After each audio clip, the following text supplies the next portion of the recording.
All right, here we go. One of the most common questions that we get is how to get started with our lines when we're at a workout. Now, as you can see right here, doesn't matter if we're on a basketball court or if we're here out on a football field, if we're in a hallway, if we're in an auxiliary gym, it doesn't matter. The biggest thing I can tell you though is you want to stay consistent each and every time you have that workout. Now, it may not be ideal, but what you're going to run into is you're going to see a 4-week program, a 6-week program, 2 days a week, whatever, and it's always going to be some type of preseason conditioning.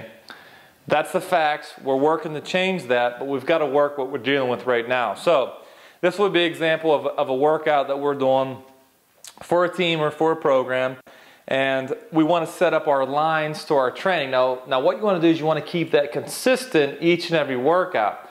Don't get confused and think that, hey, you know what, I have to be creative every time we set up our lines, or I've got to be creative to make this fun and entertaining. It's going to be fun, but you want to create habit for each workout so you've got something to hang your hat on. You can always go back to your lines and you can set this up. Now, what I see people doing a lot of times is that if it's a workout, let's take our football field, we've got a workout, and we line people up, and then every time we come to the workout starts at 6 o'clock, and you know, you've got different people in the first line, different people in the second line, different people.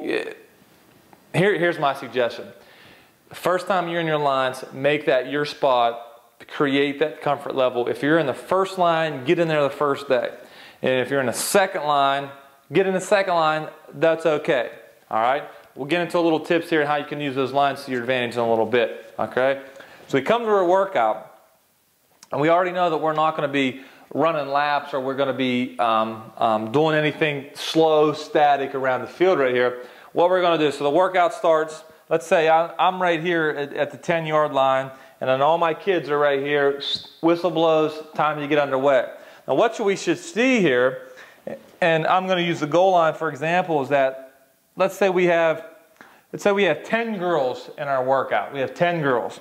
So what we want to do is we want to get 5 up, 1, 2, 3, 4, 5, and we want to be 2 deep. So then I've got a second line right here, 1, 2, 3, 4, 5. So I've got a first line and a second line. Now, if it's a situation where time is important and we don't have a lot of time, then maybe I'll go all 10. If I've got one coach to 10 girls, if I'm worth a grain of salt, I can make that happen. This way I've got a little bit more individual attention. So I've got 5 in the first line, I've got 5 in the second line.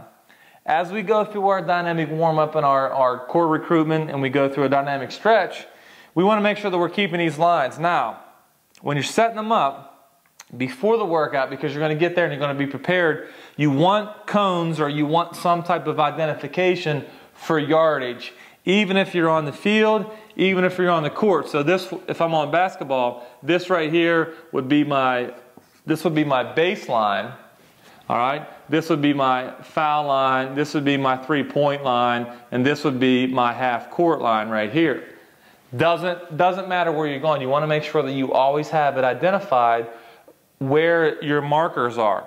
Okay? The reason you want to do that is because let's say I'm doing some type of sprint. Sprint 5, back pedal 5, sprint 10, and then sprint back 10. We want to make sure that everybody knows this, and you don't want to be trying to find this, even though it's rather obvious. Believe me, you want to make this easy for the kids. So here's what you do. You take your cones, however your cones are set up, and you have at least 3 cones right here.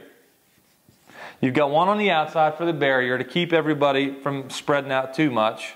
All right, and you've got one in the middle in the C. Now, if you can do this and you have color-coded, different colors of cones, use the color, because then you can say sprint to the red. All right, so you've got your 5 right here. You've got your cones that are set up. And then you've got your 10-yard line for your barrier right here for cones. All right. Now, like I said, if you're able to do it, you want, let's say these are green, these are blue, and these are red. Now, is that important? Personally, I think it is, because again, you're trying to create habit. All right?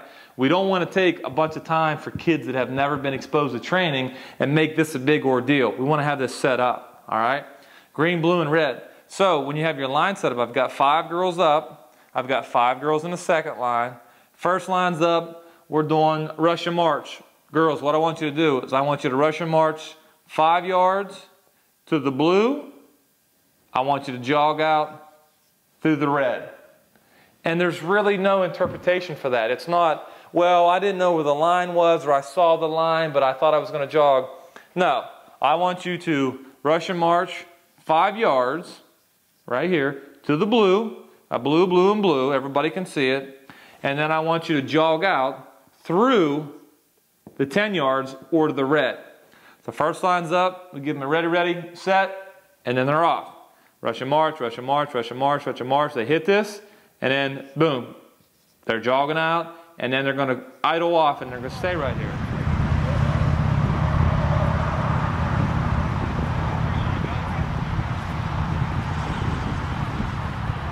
The way that I do it to make it very consistent, no matter if I have 2 lines, 3 lines, 6 lines, is whenever the first group gets to the cone and they take off, the second group starts.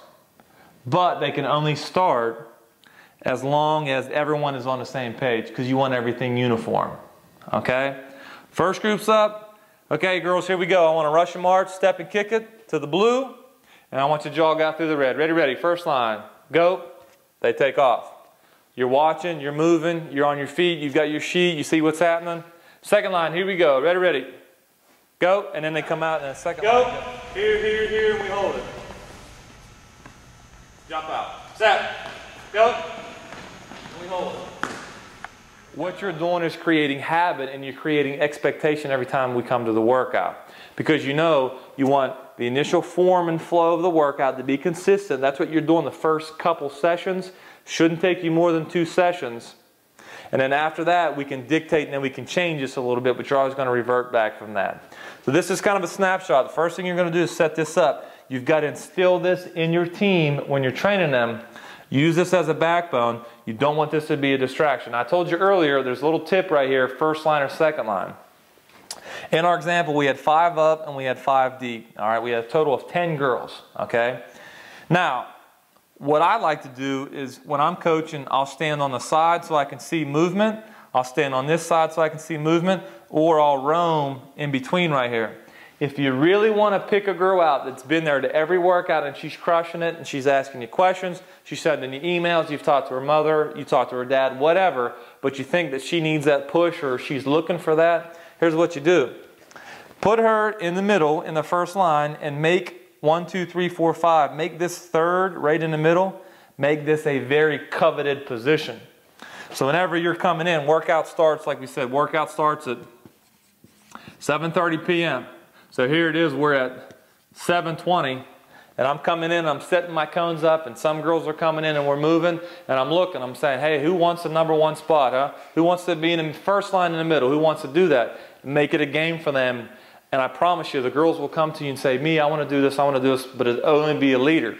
This could be a coveted spot. So again, to reiterate, you want to make sure that it's consistent, because every time you drop the hammer and say workout starts at 7:30, you don't want people shuffling around. Now you move back, and now you move up. Now I was here first time, last time. No.